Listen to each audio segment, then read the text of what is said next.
The desert does not forgive. It does not shout. It does not warn. It does not negotiate. It simply waits. By sunrise, the sand erases everything. Footprints, tire tracks, signs of struggle. But in the spring of 2018, something survived the wind. It wasn't a body. It wasn't a weapon. It was a signal. And that signal would reopen a case buried for nearly a decade.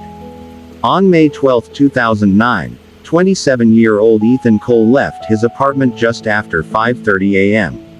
He was an ultramarathon runner, disciplined, data-obsessed, and methodical about every mile he logged.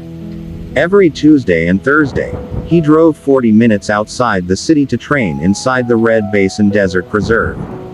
The terrain was brutal, the heat unforgiving, but Ethan liked it that way. Isolated trails meant no distractions, no interruptions. He told his girlfriend he would be back by noon. He never came home. His car was discovered later that afternoon, parked neatly at Trailhead C. Locked. No shattered glass. No sign of forced entry. His phone sat in the center console.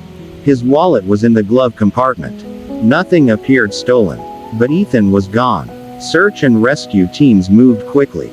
Helicopters circled above the preserve. Volunteers formed lines and combed the terrain on foot. Canine units were deployed at sunrise the following morning. They found nothing. No footprints. No torn clothing. No blood. No body.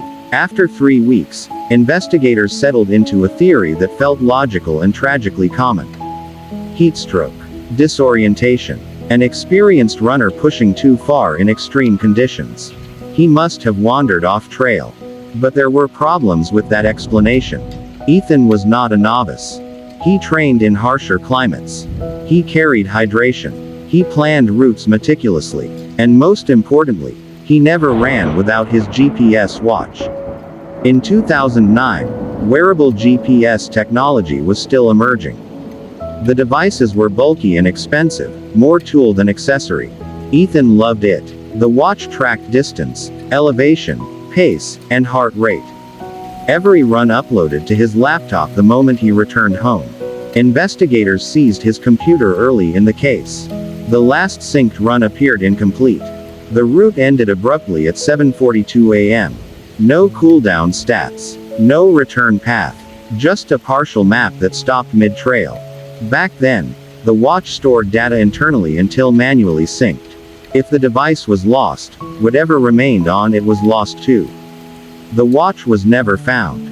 Without it, the last portion of Ethan's run remained unknowable. Time passed. Leads dried up.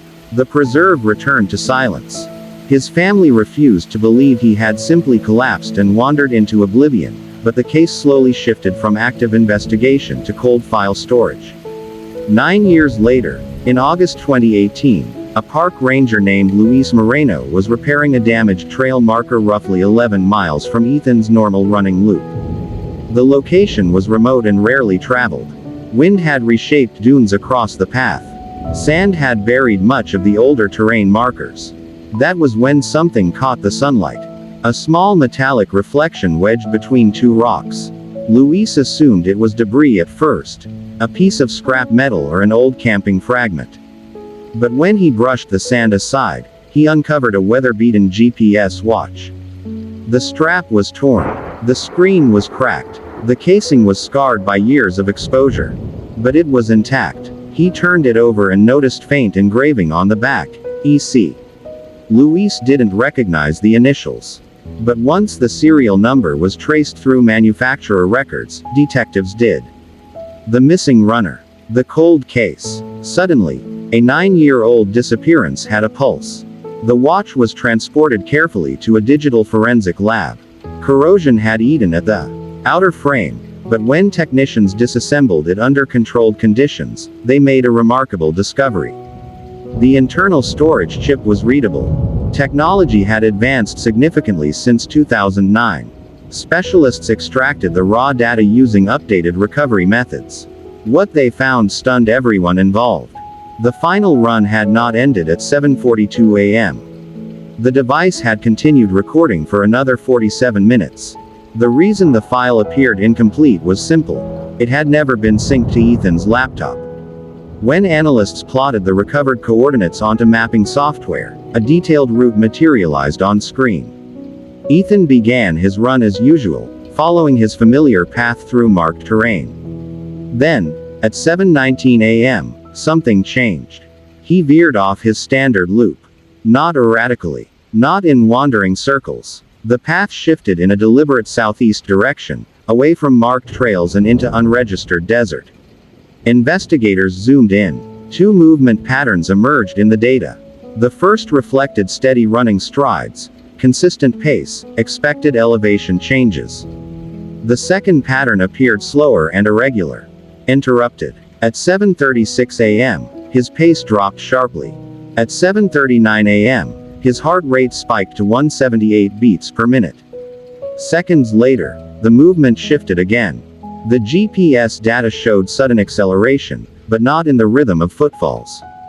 The coordinates moved in straight lines, smoother than terrain would allow for someone on foot. It resembled vehicular transport. At 7:42 a.m., the stride detection ceased entirely.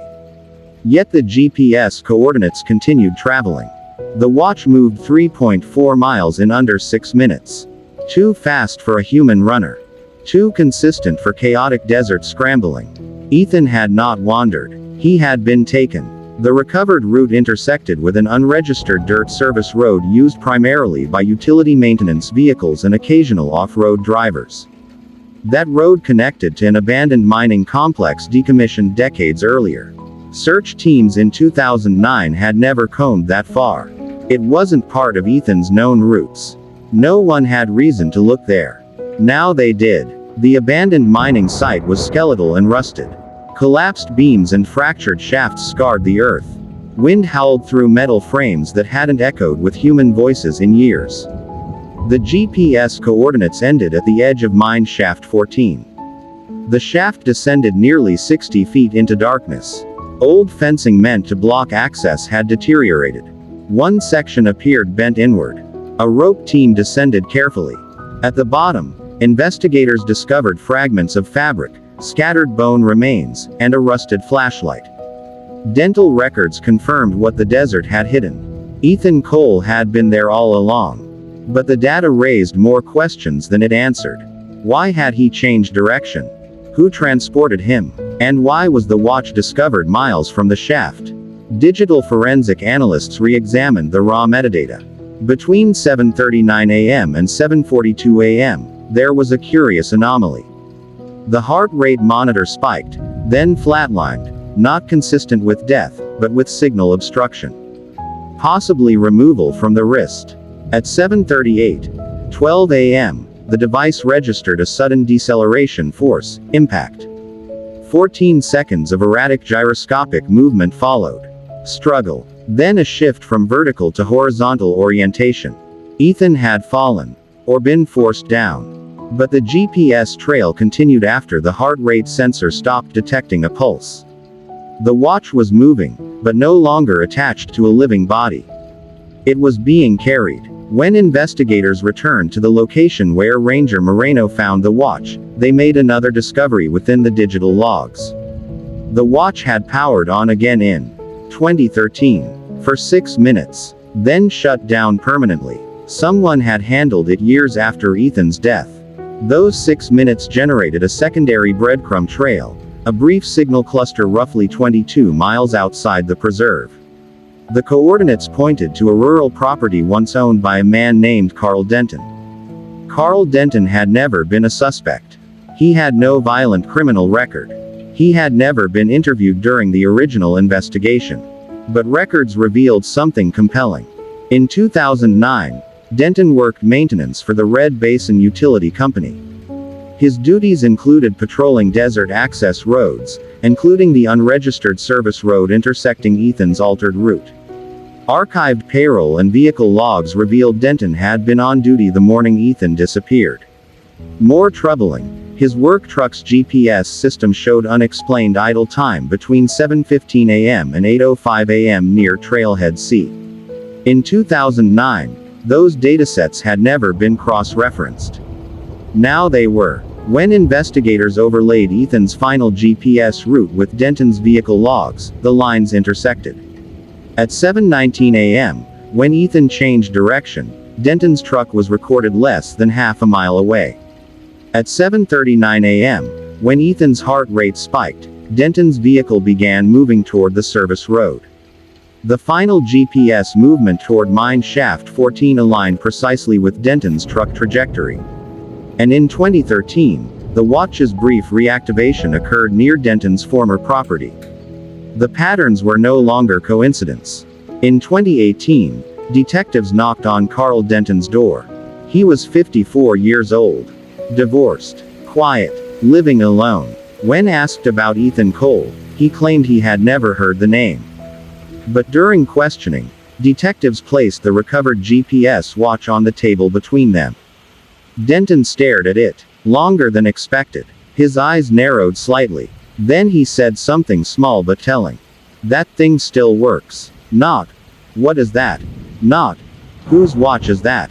He recognized it immediately. And in that subtle shift of language, the desert, silent for 9 years, finally began to speak. The room was quiet after Carl Denton asked the question. "That thing still works." Detectives didn't answer immediately. They let the silence stretch. Carl Denton sat back in his chair, arms crossed loosely, eyes still fixed on the cracked GPS watch resting on the metal table between them. The device looked small, harmless, weathered by sand and time. But it had just placed him at the center of a 9-year-old death. One of the detectives leaned forward. "You tell us," he said calmly. "You seem familiar with it."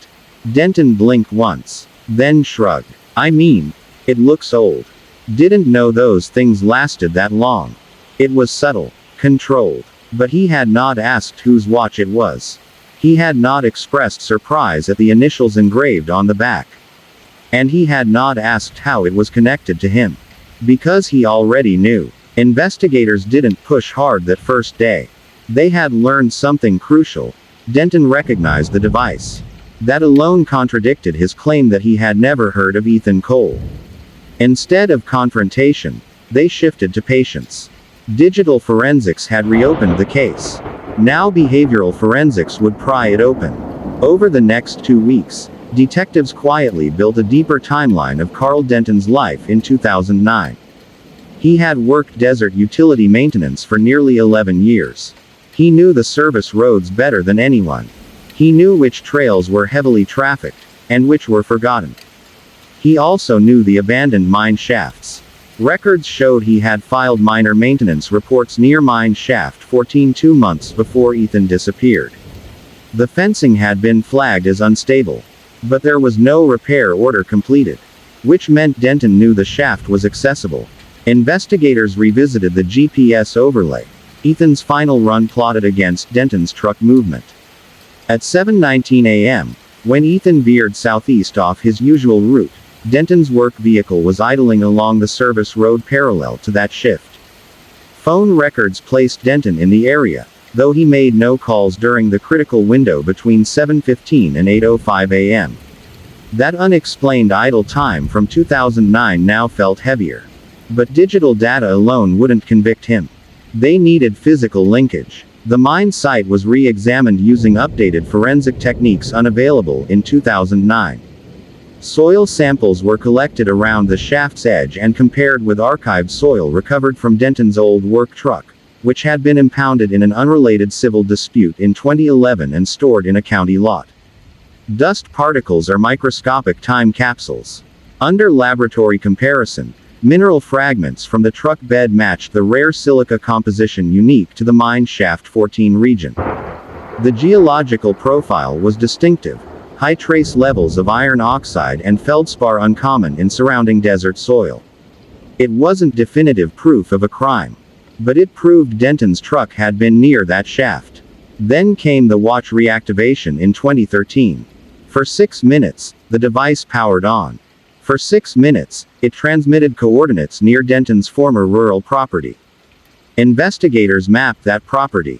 It had once contained a detached toolshed that no longer stood. Neighbors were re-interviewed. One recalled something interesting. In late summer 2013, Denton had burned a pile of old junk behind the shed. Electronics. Scrap metal. Looked like he was cleaning out a box of broken gadgets, the neighbor said. The timing aligned exactly with the watch's last activation. Forensic analysts enhanced the internal logs further. The 2013 boot-up sequence showed the device had attempted to reconnect to a satellite network, meaning it had been exposed to open sky, not buried underground. Someone had taken it out, powered it on, realized what it was, then destroyed the shed weeks later. The question was no longer whether Denton had encountered Ethan. The question was why. Investigators dug into Denton's psychological profile. Divorced in 2007. Increasingly isolated afterward. Former coworkers described him as territorial about the desert. He disliked recreational runners. Complained they didn't respect the land. Said they trespassed near restricted maintenance zones. In one archived email to a supervisor dated March 2009, Denton wrote, "These runners think it's a playground. Someone's going to get hurt." At the time, it read like a grumble. Now it felt like a warning. Detectives brought Denton in for a second interview. This time, they presented the soil comparison. He shifted in his chair. "That's desert. Soil gets everywhere." They showed him the vehicle idle logs. "I patrol those roads. That's my job." Then they showed him the enhanced GPS map. Ethan's heart rate spike, the abrupt deceleration, the vehicular transport pattern. Denton's jaw tightened. "You're telling me that watch proves I killed someone?"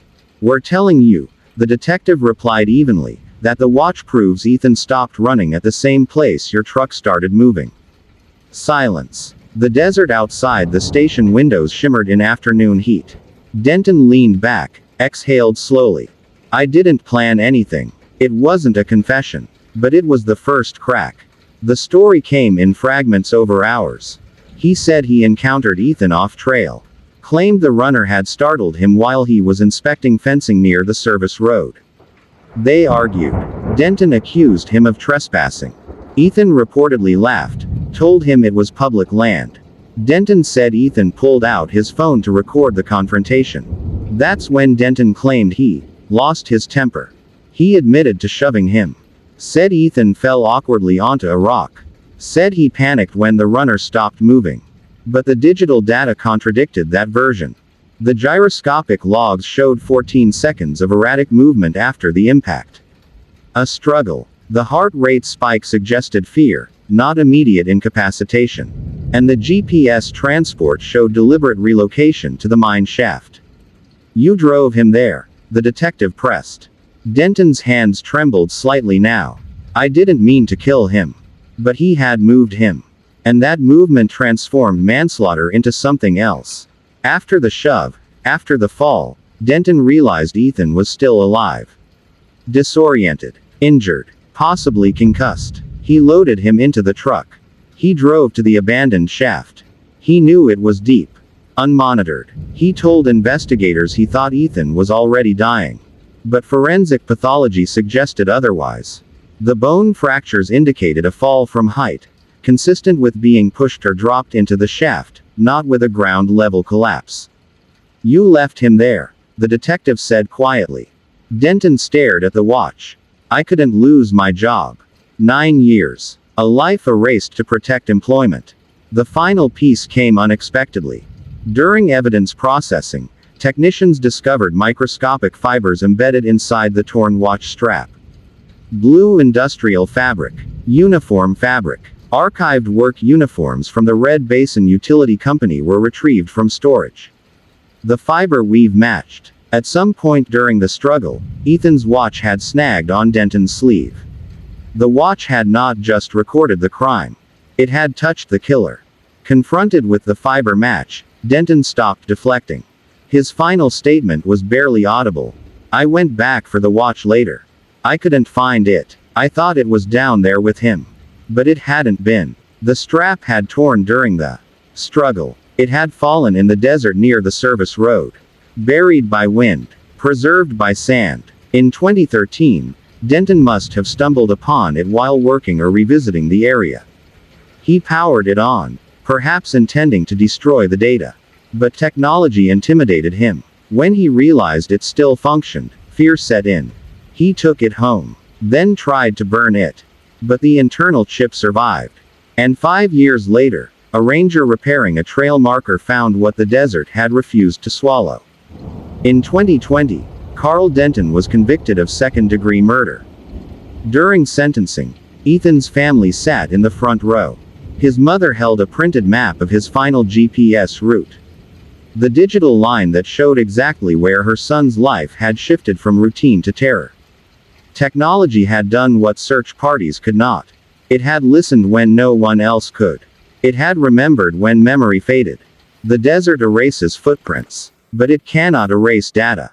A device designed to measure miles became a silent witness. A watch meant to track performance became a record of violence. 47 extra minutes of unsynced data. 6 accidental minutes in 2013. Breadcrumbs in a sea of sand. For 9 years, Carl Denton believed the desert had covered his mistake. He underestimated one thing. Digital footprints do not blow away. They wait. And sometimes, they keep walking long after the runner stops. If this story shocked you, imagine how many secrets are still buried out there, hidden in plain sight. Digital footprints don't lie. And sometimes, they solve what the world has forgotten. If you believe the truth always leaves a trace, make sure you're part of this community. Subscribe now and turn on notifications so you never miss the next cold case unraveling. Drop a comment below. Do you think the watch was an accident, or fate? And if this story kept you watching, share it with someone who loves real, unsolved mysteries. Because here, every clue matters.